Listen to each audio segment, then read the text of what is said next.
இந்த மிளகாய் செடிக்கு ஒரு விதமான பூச்சி தாக்குதுங்க. இதை பார்த்தீங்கன்னா அந்த இலையெல்லாம் அப்படி சுருண்டு இருக்குதுங்களா, அதே இந்த மிளகாய் செடி பாருங்கள் எப்படி இருக்கு பாருங்கள். பூவெல்லாம் பூத்து இருக்குல்ல, நல்லா இருக்குல்ல. இதை பாருங்கள், மிளகாய் காய்ச்சிருக்கு பாருங்கள். இந்த மிளகாய் இந்த செடி இந்த மாதிரியான ஒரு பூச்சி தாக்குறதுனால இலை சுருண்டுட்டு இருக்கு. அதுக்காக இவங்க ஒரு விதமான மருந்து அடிக்கிறாங்க. அந்த மருந்து உங்களுக்கு காமிக்கிறேன் அப்புறமா. பாருங்க, 3 விதமான மருந்து கலந்துட்டு இவர் அடிக்கிறாங்க. இந்த மாதிரி இதெல்லாம் மருந்து அடித்த பிறகு இவங்கெல்லாம் இருப்பாங்க.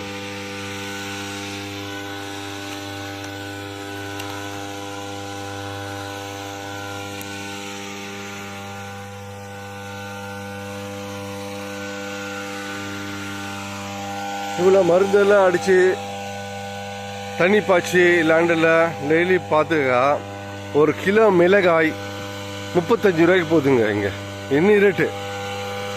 முன்னாடியெல்லாம் கொஞ்சம் கம்மியாக இருந்தது தான், இப்போ கொஞ்சம் பரவாயில்லைங்களா. அங்கே சென்னையில் எவ்வளோ ரேட்டு விற்கிறாங்க பாருங்கள். எதுக்காக இந்த மருந்து அடிக்கிறாங்க?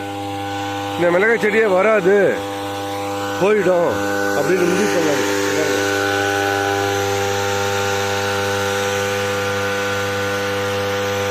செடிகள் அது போயிடுது, அதுக்காக மருந்து வாங்கிட்டு அடிக்காங்க பாருங்க. அடிச்சோன்னா பூச்சியை சேர்த்துட்டு மிளகாய் அடிக்க ஆரம்பிக்குது. மிளகாய் செடி வராது, என்ன பண்ணுறது, போட்டால் முதலீடு எல்லாம் வேஸ்ட்டு அப்படி என்ன பண்ணாங்க, பருத்தி வச்சா வைக்கலாம் சொல்லிட்டு அந்த ஓரத்தில் பருத்தி வைக்க ஆரம்பிச்சிட்டாங்க. அந்த செடியை பாருங்கள். இன்கேஸ் இந்த மிளகாய் வச்சு வரல அப்படின்னு சொன்னாக்கா பாருங்க, அங்கே அப்படியே வந்தீங்கன்னாக்கா இங்கே அந்த இடத்துல அப்படி எல்லாத்துக்கையும் வச்சுட்டாங்க. இதாரோட வீடு, டிராக்டர் வச்சுருக்காங்க.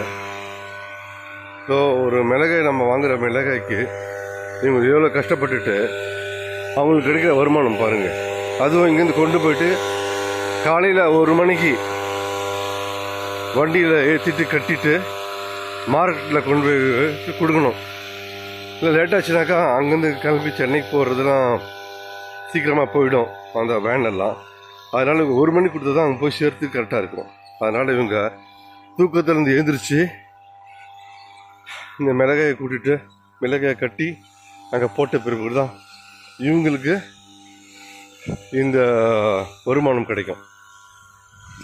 விவசாயம்ன்ற கொஞ்சம் கஷ்டமாக தான் அங்கே இருக்குது. ஒருத்தர் தக்காளி சொன்னேன் இல்லைங்களா, இந்த தக்காளி செடி, தக்காளி போட்டுட்டு அறுக்கிறதுக்கு கூலி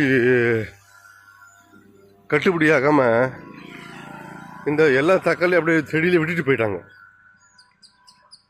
நான் இது பேர் விட்டு கேட்டேன், ஏங்க அப்படி விட்டுட்டீங்க அப்படின்னு.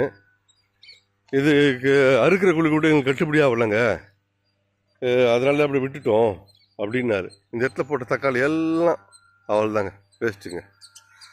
இந்த தக்காளி எல்லாம் பாருங்கள், கொட்டி கிடக்குது பாருங்கள். இந்த தக்காளி எல்லாம் எவ்வளோ ரேட்டு போவாங்க, ஆனால் இங்கே இவங்களுக்கு வியாபாரம் கட்டுப்படியாகலன்னு சொல்லிட்டு விட்டுட்டு போயிட்டாங்க. இத்தனைக்கும் இங்கே கூலி ஆளுங்க 250 ரூபாய்ங்க ஆஃப் டேக்கு. ஒரு நாளைக்கு 500 ரூபாய். இந்த கூலி கம்மியாக இருந்து இவங்களுக்கு கட்டுப்படி ஆகலை பாருங்கள். பார்க்கவே கஷ்டமாக இருக்குது. நம்ம ஊர்லலாம் இந்த தக்காளி இருக்குதுனாக்கா தக்காளி ஊறுக்காய், தக்காளி சட்னி, சாஸு எல்லாம் பண்ணி சாப்பிடுவோம். இவங்க அப்படியே கொட்டி விட்டுறாங்க. இதுதாங்க விவசாயியோட நிலைமை. இது உங்களுக்கு குச்சி அப்படின்றாங்க. குச்சி அப்படின்னாக்கா இந்த ஆள்வெளி கிழங்கெல்லாம் இருக்கு இல்லைங்களா, அதை அறுத்த பிறகு வேரோடு பிடுங்கிடுவாங்க. வேரோடு பிடுங்கின பிறகு இலையெல்லாம் ஆள்வெளி கிழங்கு எடுத்துகிட்ட பிறகு இந்த குச்சி அப்படி கட்டி விட்டுடுறாங்க. கட்டி விட்ட பிறகு இது வேணும்போது மாடுங்களுக்கு வெட்டி வெட்டி போடுறாங்க. அது நல்லா சாப்பிடுதுங்க, ரொம்ப பிடிச்சி சாப்பிடுது இந்த இதுவெல்லாம். இது பாருங்க, இது சொட்டு நீர் பாசனத்துக்காக இந்த ஹோசஸ் எல்லாம் கவர்மெண்ட்டே ப்ரொவைட் பண்ணுறாங்க. சிலது ஃப்ரீயாக தராங்க, சிலது ஆஃப் ப்ரைஸ் தராங்க போல இருக்குது. ஸோ அதனால் இவங்க வந்து இந்த மாதிரி லேண்டை உழுதுட்டு அந்த இடத்துல செடிகளை வச்சுட்டு இது ஓரத்தில் இந்த பைப் இது பாருங்க ரொம்ப மெலிசாக தான் இருக்குது. அந்த மாதிரி இதில் ஒரு ஹோல் போட்டுட்டு அந்தந்த இடத்துல விட்டுட்டாங்கனாக்கா இந்த இடத்துல எல்லாம் அவங்களுக்கு வந்து சொட்டு நீர் பாசனம் கிடச்சிரும். இதுதாங்க விவசாய நிலைமை. இப்போ நம்மளுக்கெல்லாம் ஒரு 5000 லாஸ் ஆச்சுன்னா ஐயோ 5000 போச்சுன்றோம், 1000 போச்சுன்னா ஐயோ 1000 போச்சுன்றோம். இவங்களுக்கு ஜஸ்ட் லைக் தட் இதில் வந்து 75,000 ருபீஸ் லாஸ் ஆகிருக்குங்க. இதில் இது வந்து ஒரு கொம்பு கட்டிட்டு ஒரு நூல் கட்டிட்டு தக்காளி செடியெலாம் விழாமல் இருக்கிறதுக்காக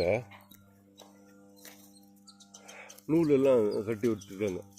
ஏன்னா அப்போ தான் தக்காளி நல்லா வளரும் அப்படின்னு. இதுக்கு வேறு செலவு, எல்லா செலவும் எல்லாம் போயிடுச்சு, வேஸ்ட்டாக போச்சு. தக்காளி விட கடும் வீழ்ச்சி, அதனால் தக்காளி போட்டு போயிட்டாங்க.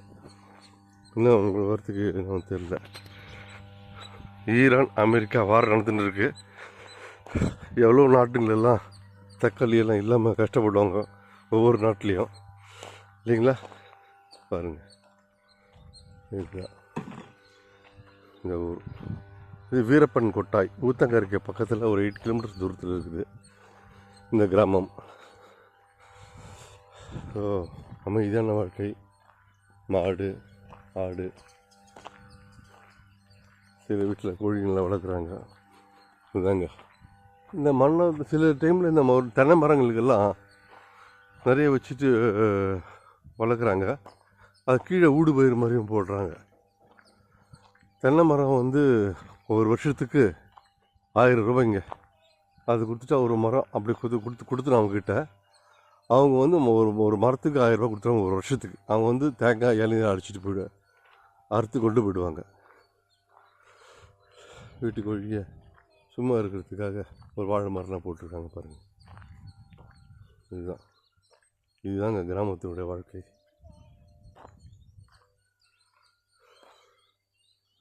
நன்றி. சப்ஸ்கிரைப் பண்ணுங்கள், ஷேர் பண்ணுங்கள்.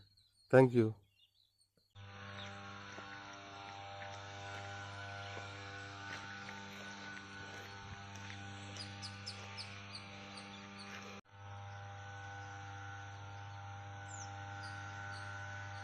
இந்த மருந்து எவ்வளோ கலக்கணும் சொல்லுங்கள்.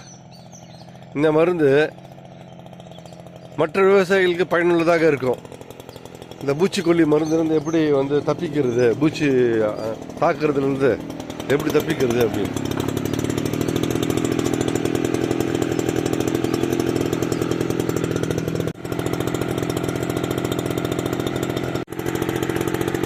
ரைட்டுங்க. இந்த மிளகாய் செடியில் என்ன பூச்சி தாக்கி இருக்குது அப்படி கொஞ்சம் சொல்ல முடியுமா? சொல்லுங்கள். ஓஹோ. தாக்குனதுனால வந்து முடக்கு விழுந்துடும். அப்படியே செடி பூரா இலையெல்லாம் சுருண்டுக்கும். ஆமாம் காமிச்சேன் நான். இலை சுருண்டதுனால அதுக்கு பூச்சிக்கொல்லி மருந்து அடிக்கிறீங்க. ஒரு செடிக்கு வருது, ஒரு செடிக்கு வர மாட்டேன்து, ஏன் அப்படி? அதோடைய எதிர்ப்பு சக்தி அது கம்மியாக இருக்குங்க. Okay okay. அந்த செடிக்கு எதிர்ப்பு சக்தி அதிகமாக இருந்தால் வராதுங்க. வராது. ஓகே. எதிர்ப்பு சக்தி கம்மியாக இருக்கிறது வரும். ஓகே. ஒரு நிமிஷம், இந்த மருந்து என்ன மருந்துன்னு சொல்ல முடியுமா? இது வந்து சிம்போடிஸ். ஓகே. எவ்வளோ லிட்டருக்கு எவ்வளோ பண்ணணும் அது? சிம்போடிஸ் வந்து 10 டேங்க் வந்து எத்தனை எம்எல்னா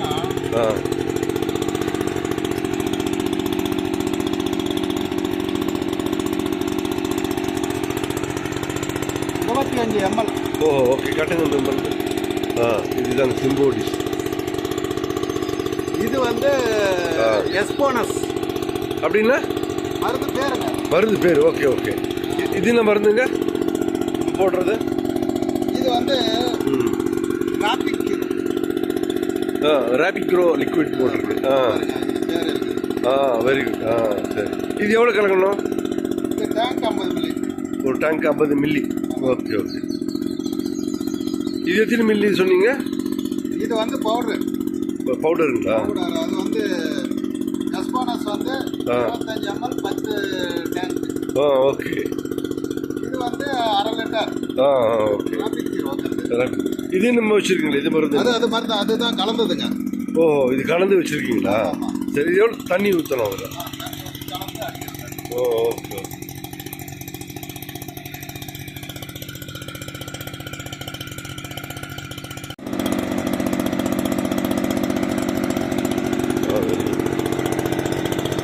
இந்த மிஷினுடைய காஸ்ட் எவ்வளோ விலையாகுதுங்க? 5500 ரூபாய் இந்த மிஷினுடைய காஸ்ட்டு. ஸோ பெட்ரோல் இன்ஜின்னு ஒரு லிட்டர் பெட்ரோல் போட்டால் ஒரு 1 ஹவர் ஓடுங்களா? ஆ 12 டேங்க். 1 மணி நேரம் எவ்வளோ மணி நேரம்? ஆ ஓகே. ஓ ஓகே ஓகே. 12 tank 5 tank. இந்த அந்த அளவு எவ்வளோ திறந்துடுறோமோ அந்த தகுந்த மாதிரி. அதுக்காக 5 4 3 இருக்குங்க. ஆஹா ஓகே. 5 வச்சோம்னா 5 டேங்க் வரும். ஓ அதே வந்து 2 வச்சோம்னா ஒரு 10 டேங்க் தான் வரும். ஓஹோ. மருந்து அளவு கம்மியாக போகணும் வச்சுக்கோங்க. ஒரு 2 வச்சோம்னா கம்மியாக அளவு போகணும். பெரிய லொல்லு வேலையெல்லாம் இருக்கும் போல இருக்கு இல்லை? ஆ ஓ இதை வந்து கேட்டு வேலை நம்ம திருப்புற அளவுக்கு வந்து அளவு அதிகமாக போகும், கம்மியாக போகும். Okay okay. இது 1 2 3 இல்லை, நம்மளே அளவு பார்த்துக்க வேண்டியதுதான். 1 2 3 4 போட்டுனா இதில் இருக்கு. அப்படியே ஓகே திருப்பினோம்னா அதுக்கு தகுந்த மாதிரி மருந்து வரும். ஓ டேங்க் வந்து வெளியே வரும். அப்படி இது எவ்வளோ நாளுக்கு ஒரு வாட்டி இந்த மருந்து அடிக்கணும்? 10 நாளைக்கு ஒரு தடவை அடிக்கணும். 10 நாளைக்கு ஒரு வாட்டி. ஓகே. ஏன்னா மறுபடியும் தாக்கம் அதிகமாகிடும். சரி. இந்த மிளகா நாத்தோட ஆயுட்காலம் எவ்வளோ மாதம் வரைக்கும் வச்சுருப்பீங்க? 1 வருஷம் வரைக்கும் எடுக்கலாம். இன்னும் இந்த செடியை 1 வருஷம் வரைக்கும் வைக்கலாம். பாதுகாப்பு அதாவது பராமரிப்பில் தான் இருக்குது. பராமரிப்பு பண்ணணும். கடையிலாவது வச்சுக்கணும். ஓ களையில் சைடில் இல்லாமல் களையை நீங்கள் எடுத்துருவீங்க இல்லை மிஷின் ஆள் வச்சு தான் எடுக்கணும். ஆள் வச்சு எடுப்பீங்க? அவங்களுக்கு கூலி கொடுத்துருங்க. உள்ள போகாது. ஓகே. அதனால வந்து ஆள் வச்சு தான் எடுக்கணும். ஆள் வச்சு களை எடுத்துருவீங்க. எவ்வளோ? அதில் ஒரு செடியில் இருக்கும்போது மிஷின் விட்டு எடுக்கலாம். ஒரு 15 நாளைக்கு ஒரு வாட்டி எடுப்பீங்களா? களை எடுப்பீங்களா? ஒரு மாதத்துக்கு? 5 நாள். அதுக்கு மறுபடியும் வந்து 30வது நாள் பாறை அடிச்சு கட்டிடுவோம். ஒரு 60வது நாள். Okay okay. அதுக்கு பிறகு வந்து கையில் களை எடுத்துக்கலாம். கையிலே எடுத்துருப்பீங்க. Very good very good. ரொம்ப தேங்க்ஸுங்க. பொண்ணான நேரத்தை எங்களுக்கு ஒதுக்கிட்டு இவ்வளோ நாளாக காமிச்சு ரொம்ப ரொம்ப தேங்க்ஸு. வாழ்க்கை விவசாயிகள். உங்கள் பேர் என்னங்க? என் பேர் செல்வராஜுங்க. நான் இந்த விவசாயத்தில் தாங்க இருக்கேன். ரொம்ப இன்ட்ரெஸ்ட். ஆனால் இவர் வந்து என்ஃபீல்டில் மேனேஜராக இருந்தாருங்க. இப்போ மேனேஜர் ரிட்டையர்ட் ஆன பிறகு சரி விவசாயத்துக்கு வந்துட்டு செய்வது என்று கற்றுக்கிறதுக்கு இவர் டீச்சர், இவர் ஸ்டூடெண்ட்டுங்க. இப்போ இவர் வந்து சரி சரி அவங்களும் வீட்டில் மிளகா செடி போட்டிருக்காங்க. பக்கத்து நிலம் தான் அவங்களுது. இந்த நிலத்தை வந்து காடுன்னு சொல்லுவாங்க. பக்கத்தில் இருக்க காடு இவங்களுது. ஸோ இவங்க வந்து இந்த மிளகா செடியில் என்னென்ன பிரச்சனை வருதுன்னு கேட்கறதுக்காக இவர் வந்திருக்காரு. என்ன கேள்வி என்ன வேணா நீங்கள் கேளுங்க. ஏன்னா மிளகா செடி பற்றி என்ன கேள்வி என்ன வேணும்? மிளகா செடி பற்றினா சார் நோய் வந்த செடி எப்படி இருக்கு பாருங்க. இது பாருங்க. இது நல்ல செடி. இது நல்ல செடி. ஆமாம். அதனால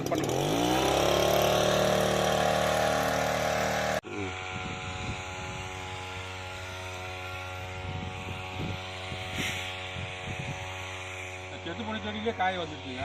அவ்வளோ கஷ்டப்பட்டு மருந்து அடிக்கிறாரு. வராது. ஆமாம். செத்து போன செடியிலேயே அது உயிர் கொடுத்துருக்காரு. மறுபடியும் ஜென்மம் கொடுத்துருக்காரு. எல்லாரும் நீங்கள் வந்து பார்த்தீங்க இந்த மிளகா செடியில் என்னென்ன நோய் வருது, எப்படி வருது, அந்த நோயை போக்குறதுக்கான வந்து மருந்துகள் என்னென்ன எவ்வளோ கலக்கணும் அப்படின்றது நீங்கள் பார்த்தீங்க. இது வந்து இந்த மிளகா தோட்டம் பூரா போயிடுச்சு, இது யூஸே ஆகாது, இது ஒரு வழியே கிடையாது, இந்த மிளகா எடுத்துகிட்டு போட முடியும் அப்படின்றது நிலைமைக்கு வந்துட்டாரு. கடைசியில் இந்த மருந்தை வந்து விவசாயிகள் சங்கம் இருக்கிற ஊத்தகரில் இருக்க இடத்துக்கு போயிட்டு அவங்க ரெக்கமெண்டேஷன் பண்ண மருந்து தான் நான் காமிச்சிது. அந்த மருந்தை வச்சுட்டு இன்னைக்கு வந்து அறுவடை செஞ்சு டெய்லி கொண்டு போகிறாங்க. ஓகே, பிடிச்சிருந்தா ஷேர் பண்ணுங்க, லைக் பண்ணுங்க. தேங்க்யூ. வெல்கம்.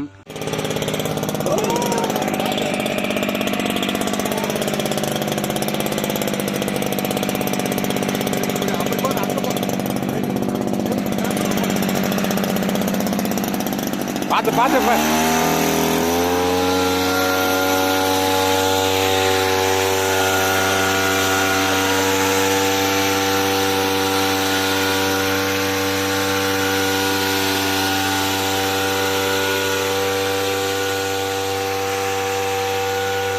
பாரு, நான் அடிக்க மாட்டேன்.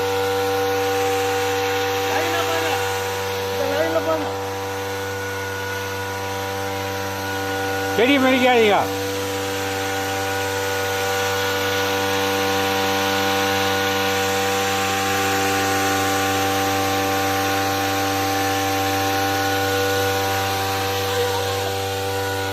அது மேலே அடிங்க பூச்சி மருந்து.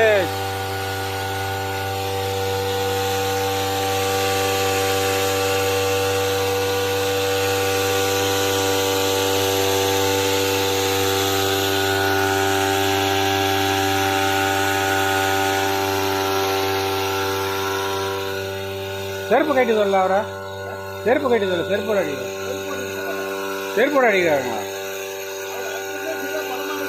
காலேஜ் மாதிரி செருப்பு கான்கிரீட் போட சொல்றாரு.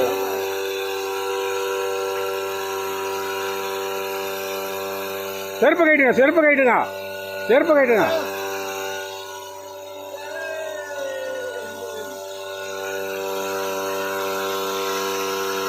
மருந்து வேஸ்ட் பண்ணாதீங்க.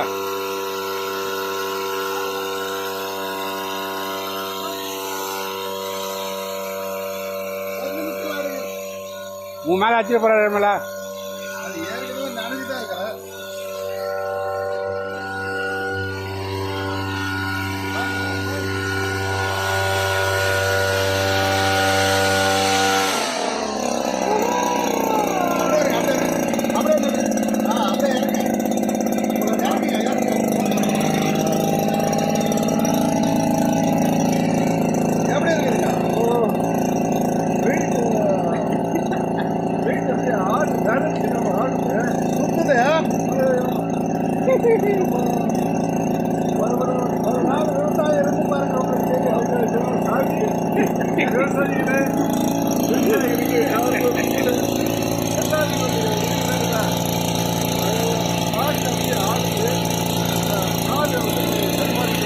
இன்னும் செருப்பு செருப்பு இல்லாமல் போடணும். அப்போதான் ஸ்டெடியாக இருக்கும். செருப்பு போடுறதுனால தான் ஸ்லிப் ஆகுது. ஆ